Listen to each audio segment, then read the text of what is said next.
Ya, tapi sudah on, sudah on. Silakan. Assalamualaikum warahmatullahi wabarakatuh. Salam sejahtera untuk kita semua. Om Swastiastu, Namo Buddhaya, salam kebajikan Rahayu. Yang kami hormati pimpinan dan anggota Komisi 6 DPR RI, yang kami hormati Menteri Koperasi, Wakil Menteri Koperasi, dan seluruh jajaran Kementerian Koperasi, Kepala BP Batam, Kepala BPK Sabang, beserta seluruh jajaran. Terima kasih telah menyampaikan presentasi dan paparan tertulis yang sangat penting saya kira. Sebelum masuk, saya izin aja sedikit pimpinan.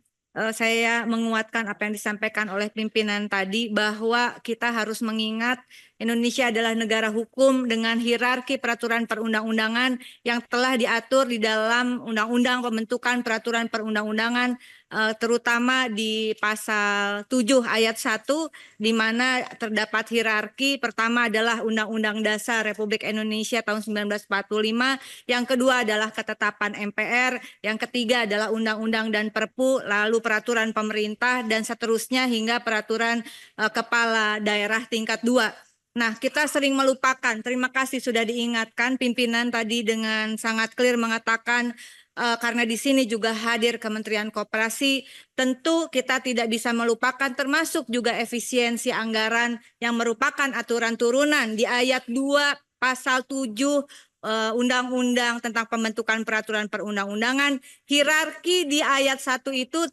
tidak boleh yang bawah melampaui atau bertentangan dengan yang di atasnya. Saya kembali, kita sering melupakan setelah Undang-Undang Dasar Negara Republik Indonesia 1945 ada hierarki yang kedua, yaitu adalah ketetapan MPR. Salah satu ketetapan MPR Republik Indonesia yang tadi disampaikan oleh pimpinan Bapak Nurdin Halid adalah TAP MPR nomor 16 Romawi tahun 1998 tentang politik ekonomi dalam rangka demokrasi ekonomi. Saya kira itu menjadi penting khususnya bagi koperasi. Pasal 1, pasal 2, pasal 3, pasal 5, pasal 6, dan pasal 7. Sehingga sekilas saja saya sampaikan karena saya mendengar kabar yang cukup penting bahwa RUU Perkoperasian mohon juga pimpinan membantu berkomunikasi dengan Balik. Betulkah akan dibahasnya di Balik begitu? Karena tentu saja kami anggota Komisi 6 DPR RI berharap itu akan dibahas di Komisi 6 sehingga kita bersama mitra lebih bisa secara solid menyusun pasal dan ayat karena mitra kerja kita adalah Komisi 6. Koperasi mitra kerjanya adalah Komisi 6. Kemudian terkait dengan efisiensi anggaran. Saya termasuk yang mendukung efisiensi anggaran, begitu. Dan kita juga harus mengingat bahwa persoalan mungkin ada anggaran yang tidak optimal adalah salah satu dampak negatif dari keputusan Mahkamah Konstitusi. Ada dampak positifnya, tapi ada dampak negatifnya, yaitu DPR tidak boleh lagi membahas satuan 3, begitu. Betul ya, Bapak? Dari kementerian dan dari badan, sehingga kami beda dengan ketika kami baru masuk DPR itu, bahkan kita bisa melihat detail anggaran dan kita bisa membantu mengkonstruksikan. Ya, meskipun mungkin ada yang mengkonstruksikan tidak baik, tapi saya yakin itu hanya oknum saja. Namun akhirnya kita tidak bisa melihat bagaimana sebetulnya postur anggaran secara keseluruhan DPR RI, padahal kita secara konstitusional memiliki tugas bukan hanya politik legislasi dan politik pengawasan, namun juga politik anggaran. Kembali kepada persoalan efisiensi anggaran. Dasar hukumnya adalah Instruksi Presiden nomor 1 tahun 2025 yang dikeluarkan 22 Januari 2025 tentang efisiensi belanja dalam pelaksanaan anggaran pendapatan dan belanja negara dan APBD tahun anggaran 2025. Kemudian ini ditindaklanjuti dengan Surat Menteri Keuangan nomor S-37-MK.02-2025 bertanggal 24 Januari 2025 tentang efisiensi belanja kementerian lembaga dalam pelaksanaan APBN tahun anggaran 2025. Dalam surat Menkyu poin 2.b itu sama isinya dengan angka 1 pada Perpres 1 2025 yang menyatakan efisiensi diprioritaskan selain Pertama, anggaran yang bersumber dari pinjaman hibah. Maaf, Kedua, ini kita fokus sudah efisiensi. ini efisiensi, Pak. Efisiensi, oke lanjut. Yang kedua, ini efisiensi menurut Perpresnya nih, Pak, sama surat Kementerian Keuangan. Dikecualikan anggaran yang bersumber dari pinjaman atau hibah, rupiah murni pendamping kecuali tidak dapat dilaksanakan sampai dengan akhir TA 2025, anggaran yang bersumber dari PNBP kecuali yang disetor ke kas negara tahun 2025, anggaran yang bersumber dari SBN, surat berharga syariah negara, dan menjadi underlying aset dalam penerbitan SBSN. Kemudian dalam rangka di surat Kementerian Keuangan itu ada mekanismenya melakukan review sesuai tugas, fungsi, dan kewenangan masing-masing KL dalam APBN TA 2025 dan efisiensi telah dipatok 256,1 triliun. Kemudian mekanisme pelaksanaan efisiensi belanja KL, Menteri Pimpinan harus mengidentifikasi, ini nanti nyambung ini pimpinan, identifikasi rencana efisien belanja KL sesuai besaran, identifikasi rencana efisien meliputi belanja operasional plus non-operasional sekurang-kurangnya terdiri atas item belanja pegawai, belanja bantuan sosial, dan selanjutnya. Saya yakin yang hadir di sini tentu menyampaikan anggaran efisiensi itu telah sesuai, saya berasumsi Bapak, karena ini surat keluar 24 Januari 2025, lalu kemudian dengan mekanisme tadi yang disampaikan, lalu kemudian Selasa 11 Februari 2025, saya tidak tahu ini saya tadi baca di Sabang atau Batam, Sabang rasanya, bahwa DJA dan mitra kementerian lembaga telah melakukan meeting secara online dengan via MS Teams meeting. Apa maksudnya tuh MS? Miss? Oke, secara online. Jadi meetingnya secara online dan harus diserah hasil identifikasi rencana efisiensi anggaran disampaikan kepada Kemenkyu paling lambat 14 Februari 2025. Betul Bapak? Betul ya semuanya ya? Nah sehingga Pak, memang apakah ini sudah tanggal 12 ya?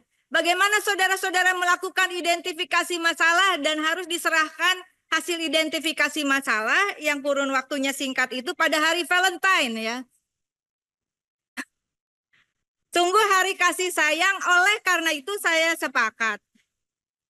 Kalau kita lihat Bapak, kementerian lembaga yang hadir pada siang hari ini, dan kita nanti akan merayakan Valentine bersama Kemenkyu, catatan sedikit, DJA-nya yang mana ini? Karena yang satu sudah tersangka ya. Yang mana? Nggak ada di sini. Bukan, maksudnya rapat online kan mereka ikut. Siapa yang rapat? Direkturnya ya, bukan DJA-nya. Bukan. Jangan karena online tetap bisa meskipun udah tersangka. Kementerian Lembaga, Kementerian Koperasi semula 473,3 miliar sekian menjadi 317,4 sekian miliar. Batam dari 1,23 triliun menjadi 753,63 miliar. BPK Sabang dari 53 miliar menjadi 26, sekian miliar. Dampak terhadap BPKS tahun 2025 terhentinya kegiatan revitalisasi pelabuhan penyeberangan Balohan yang merupakan prioritas nasional.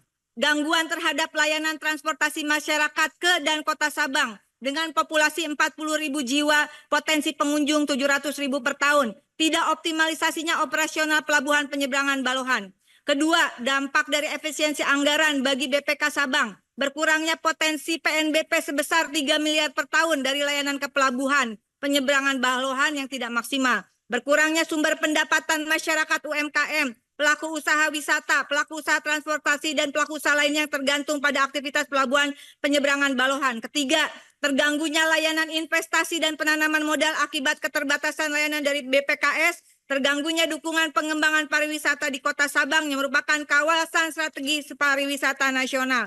Sementara untuk, saya kira ini perlu disampaikan pimpinan, karena bukan hanya sekedar ngirit, tapi saya sepakat dengan Pak Darmadi, saya sepakat adanya efisiensi, tapi dampak dari efisiensi itu juga perlu diperhitungkan. Yang untuk, tolong dibantu yang Sabang, yang Batam halaman berapa saya tadi baca, memang harusnya disampaikan seperti mitra di komisi lain itu fokus Pak, dampaknya apa? Nah ini, dampak efisiensi terhadap pelayanan BP Batam, pelabuhan, penurunan kualitas pelayanan terminal, pertahanan, penurunan kualitas pelayanan dan evaluasi pengolahan pertanahan, pengelolaan air limbah bersih dan limbah. Rumah sakit juga terpengaruh, betul Batam, BP Batam. Kemudian data center, penurunan kualitas layanan penyimpanan data center, rumah susun, jalan dan drainasi, perizinan berusaha dan lalu lintas barang. Dampak efisiensinya ini tidak main-main. Oleh karena itu, menurut saya kami menunggu dampak efisiensi dari Kementerian Koperasi. Mudah-mudahan di sini kan ada tim. Sampaikan sekarang Pak, sehingga mana yang harus diefisienkan, mana yang tidak, kita memiliki skala prioritas berdasarkan identifikasi masalah, bukan hanya masalahnya, tapi outputnya apa, KPI-nya apa. Jangan berpikir ini hanya persoalan di bulan Februari. Tapi ini sampai akhir tahun anggarannya akan berpengaruh. Apakah dengan komposisi, ini kan Pak, maaf terakhir Pak ya, mungkin terlalu panjang. Yang namanya pembahasan efisiensi, menurut logika saya yang terbatas ini, pertama harusnya identifikasi masalah dulu di kementerian lembaga. Lalu dampak-dampak apa yang kemudian itu sangat berpengaruh terhadap terutama kehidupan rakyat. Karena itulah asta cita sebetulnya. Kalau tidak saya tidak salah Pak Kawendra ya. Jangan sampai rakyat yang dirugikan. Baru Kementerian Keuangan itu kasih anggarannya dengan hasil identifikasi itu. Koreksi jika saya salah. Mekanisme yang terjadi adalah Kementerian Keuangan, khususnya DJA, ini ngalas dulu setiap kementerian lembaga. Betul tidak Bapak? Betul ya? Lalu dari alasnya itu, teman-teman ini semua KL, semua bukan hanya mitra Komisi 6, itu harus dipaksakan identifikasi masalah.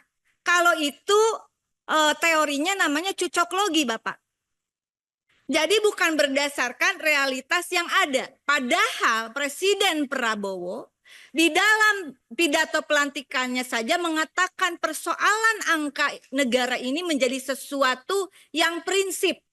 Tidak bisa berdasarkan angka-angka yang tidak akurat. Nah, oleh karena itu, pertama tentu saja kami mendukung apa yang disampaikan oleh Presiden Prabowo adanya efisiensi anggaran.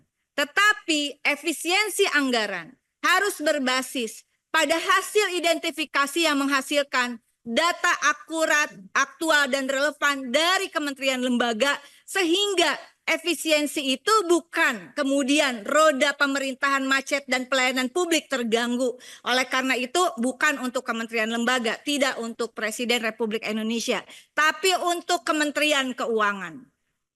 Money follow function. Bukan duitnya dialas dulu lalu orang dipaksakan bikin program.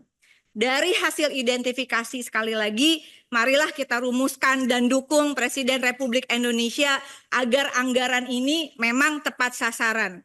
Ucapan Presiden adalah ucapan lisan, tapi kali ini sudah ada perpresnya. Memiliki kekuatan hukum, kementerian dan lembaga khususnya Kementerian Keuangan, marilah memaknainya dengan keputusan, bukan hanya suratnya saja, tapi mekanisme dan prosedur yang tidak mempersulit jalannya roda pemerintahan.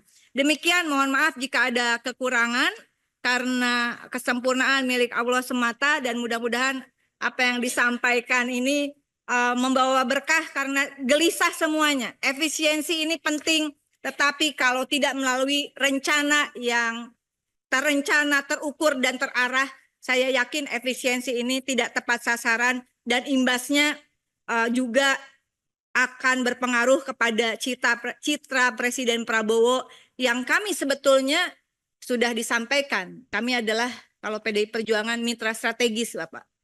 Jadi demikian, wallahul muwaffiq ila aqwamit thoriq. Mohon maaf lahir batin. Wassalamualaikum warahmatullahi wabarakatuh. Terima kasih Teh. Tidak ada kekurangan. Yang ada kelebihan. Enggak juga. Yang penting substansinya. Lain kali itu dia ini terakhir kita tempatkan untuk bertanya. Karena dia merangkum semuanya.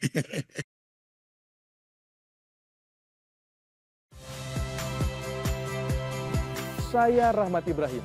saksikan program-program Kompas TV melalui siaran digital, pay TV, dan media streaming lainnya. Kompas TV, independen, terpercaya.